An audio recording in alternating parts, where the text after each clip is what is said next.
Hello everyone, welcome to fifth video in the series.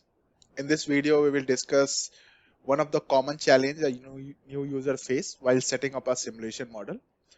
When we open the workbench page, we see a number of analysis system. So how to decide which analysis is opt for that structural application? In this video, we will discuss on that part. So in short, for a structural application, the type of analysis required for a structure depends on the nature of the applied load and the magnitude of the first natural frequency or the fundamental frequency of the structure. So let's discuss on what I actually mean on the nature of the applied load and how natural frequency comes into picture. If we classify most of the loading to which a structure is subjected to in its operational life, this will fall under these four categories: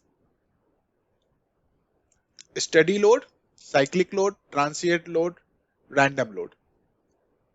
Now let's have a look at the schematic representation of this type of loading. So figure A shows the simplest case of constant loading. Figure B shows two cases of a cyclic loading. The first one is a simple harmonic loading. The second one is periodic loading with period T. Even though the loading looks complex, but due to its repetitive nature, this can be categorized under cyclic loading. Figure C shows a transient load with a duration of time T. Some forcing functions do not lend themselves to simple frequency or time simplification. Such an example is shown in figure D, which is actually a typical time history of a forcing function of random excitation. Usually that is whenever your structure is subjected to some type of earthquake type of situation. Now if we have to classify this all four categories in terms of the simulation that we want to proceed with, so for example steady, we can do a static structural simulation. No other simulation is something that is applicable for your steady state analysis. Then comes the cyclic. So cyclic, you can use either the harmonic response system, transient system can also be used, but we will discuss on this in the next upcoming slide. And also explicit is something that need to be explored in case of very complex applications. Similarly for transient, we can use the transient structure and the explicit analysis. For random, we can use a transient structure, random vibration, response spectrum, and explicit. The one that is highlighted in yellow means that it's possible, but to be used as the last resort when the convergence is not something that is convergence or accuracy is not getting achieved using the assumptions of random response or the harmonic response system. So now to discuss on the second part, like on addition to the nature of this on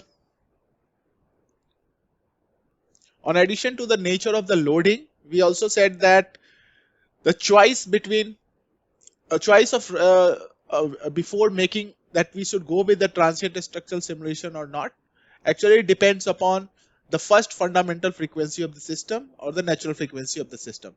So to demonstrate and to make a discussion on that, what I did is that I have taken an example of a cantilever beam which is fixed at one end, and on another end I'm exciting this cantilever beam with a half sinusoidal pulse.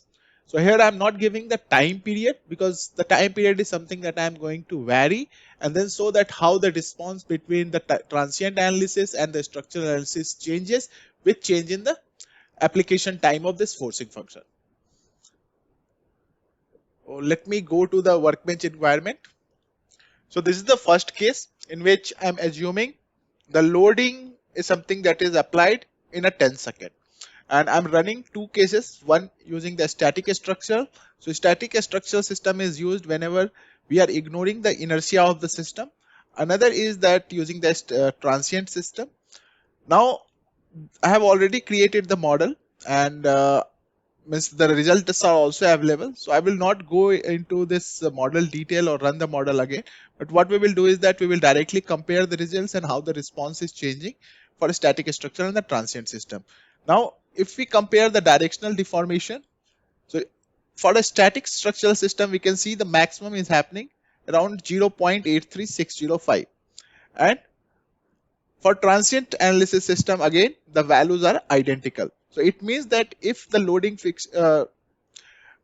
time is something for this application, if the loading time is something in terms of 10 seconds, there is not going to be any significant difference between the simulations if we are even going to run with a transient or a static structural system. So usually by default, static structural systems are faster compared to a transient analysis system.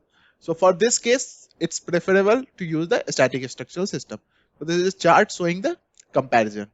Now let's go to the second case in which we are going to reduce the loading time to 1 second. Let's see what happens for that case. So this is a case with loading time of 1 second. Okay. So directional deformation is same, 0.83605. So at this point, I want to ask one thing, like even though we have reduced the loading time, why these values are not changing? So you can, I will give you the answer at the end of the video, but you can think about this thing.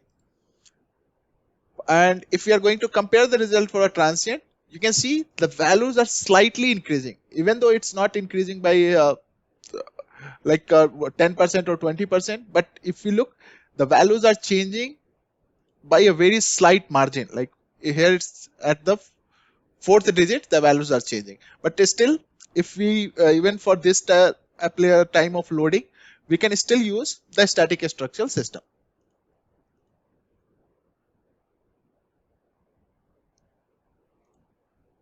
Okay. So now let's take the another example in which we are going to further reduce the time, that is to 0. So this is the case with time 0.1 second, and we can see the force is getting applied. Half sine pulse is in a 0.1 time duration. Now here we can see the maximum result. Again, these values are same. As we discussed that we are completely ignoring the inertial effects, and the time is not something that means is a real time for a static structure. It's a pseudo time. So that is the reason actually the values are not changing. Now if I go to the transient structure, use the same time and run the model again, I can now see the values are changing at the third digit. But still the variations are very, very small. So even for this amount of like if the loading is something that is getting applied in 0.1 second for this application, we can still go ahead with assumption that we can run the static structure, and the difference, there is a difference in there will be no significant difference in the results. But now let's take a case in which we are actually applying the loading in a time comparable to the first natural frequency of the system. So let's see what happens for this. So what I did first is that because I was not aware of the first natural frequency of the system, so I ran a model analysis. So for this case, running a model analysis is very simple. We just have to apply the support and run the model. It will give us the 6 fundamental natural frequencies of the system. Now, if we look at the frequency, it is something that is giving 197.81. So let's see if I'm going to run the analysis in this time frame, what actually happens. So if we reverse calculate the time, then that will become 1 e to the power minus 3, or it is 5.076 e to the power minus 3. So as this static structural time doesn't matter. So still, if we are going to compare the results, just 1 minute. So the deformations are still same, 0.83605. But let's see what happens in the transient system. So here you can see I'm actually running this model till a little bit relaxed time, just to see what is going to happen. So the force is something that is getting applied in this time. And now if I'm going to compare my deformation, you can see the maximum is something that is 1.4095. So compared to whatever we are getting in this thing, like static structure, now the values are quite high. It means that if anything, or if the forcing frequencies is something that is close in vicinity of your natural frequencies, then the assumption is no more valid. Then we have to go with the transient analysis system. Definitely there are ways, like either you can transient structure or use explicit analysis based upon some further issues like convergence issue or the material model issues that you might face. So we will discuss those. I will put a chart that is will compile all the information that we discussed, and then we will discuss over that chart in next slide. So here we, as we discussed previously, that as we are getting close to the natural frequencies, so one question that might come into your mind, that what is the deciding factor? Like what is the thumb rule that we can follow, that if I'm going to work in this much of the limit, I should move with this transient analysis system. So I have put those values also here. So suppose I will explain this chart. So suppose you are starting with some computational model. So first thing that you can check is that is the loading time dependent or it's a time independent loading. So if it's a time independent loading, we can directly go with the static structural system. Like as shown here, that force is actually constant with time. Now there is another catch. Like usually once we work with industrial level problem, so what happens is that due to large number of contacts or material non-linearity, sometimes the convergence doesn't get achieved with the implicit solver. So for those cases, we can use explicit solver with mass scaling option. Next is that if we have a time dependent loading, this can be classified as a three parts. First is your cyclic. So cyclic can be composed of your simple sinusoidal wave, or it can be also composed of your periodic means complex repetitive signals, or the force applications. Now for that case, second case, what we can do is that we can perform a FFT, and we can still use the harmonic response system. So only thing before choosing the harmonic response system is that your model should be completely linear. So if there is any non-linearity in the model, then we should go with the transient structural system. Now, in some cases, what might happen is that your implicit solver will fail. Then you can use the explicit solver with the same forcing function. Now the next is the transient analysis system. Now, whenever you are starting with a transient or the time dependent load, the first question that you can ask is that is my forcing frequency greater than 1/3 of the natural frequency or smaller than 1/3 of the natural frequency?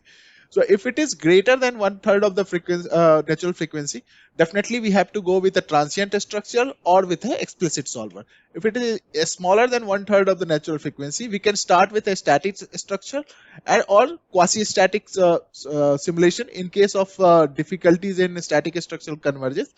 Even after that, if convergence issue cannot be resolved, then we can use explicit with mass scaling.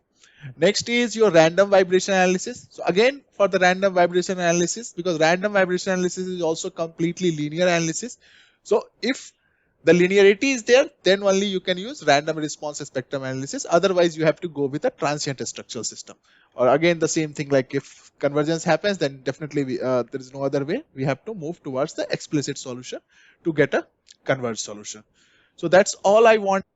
So this is all I wanted to cover in this video, to give you a brief idea on how you can choose the analysis system uh, based upon your computational model or the loading frequency or the nature of the loading.